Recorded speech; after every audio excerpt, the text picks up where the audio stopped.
ભગવાન તો ભાવના ભૂખ્યા છે વાલા ભક્તજનો, ભગવાન તો ભાવના ભૂખ્યા છે। ગઢપુરની અંદર બધાય મહારાજની સામે બેઠા, બધા વિવિધ પકવાનો લાવ્યા મહારાજને જમાડવા, મહારાજને ધરવા, સંતોને જમાડવા, ભક્તોને જમાડવા। તો જીવણ ભગત સાધારણ સ્થિતિ સત્સંગમાં પણ એમની સ્થિતિ ભગવાન પ્રત્યે પ્રેમમાં બહુ ઊંચી હતી એ સમયે।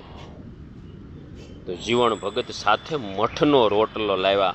હવે મનમાં એમ થાય કે બધાય પકવાનો મહારાજને જમાડે, સારા સારા દિવ્ય પકવાનો લાવ્યા, મહારાજને જમાડે ને મારે મઠનો રોટલો કેમ મહારાજને બતાવવો, કાઢવો?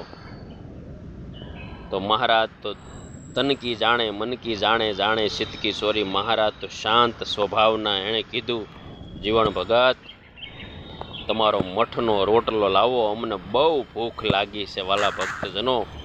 ભરી સભાની અંદર એ જીવણ ભગતનો મઠનો રોટલો મહારાજ જમ્યા, અને મહારાજ મઠનો રોટલો જમ્યા ને એકદમ એને મહારાજને તૃપ્તિ થઈ ગઈ। મહારાજ કે અમારે બધાય પકવાનો આવી ગયા।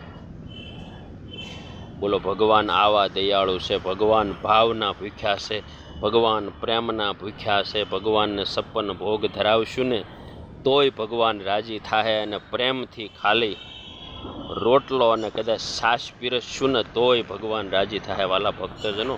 આ ભગવાન છે, આ એમનું જીવન છે, આ સત્સંગ છે, અને આ સત્સંગની મધ્યે પીડા રહેવું ને તો ગુણાતીતાનંદ સ્વામી કે જેમ પગે સાણ સોંટ્યું હોય ને આપણે વેકરામાં હાલીએ ને તો એ સાણ આપોઆપ ઉછળી જાય, એમ આવા સંતો ભક્તોની મધ્યમાં આપણે રહેવું ને તો ભગવાન અને સાધુ આપણને છેક ધામમાં પોગાડી દે, ધામમાં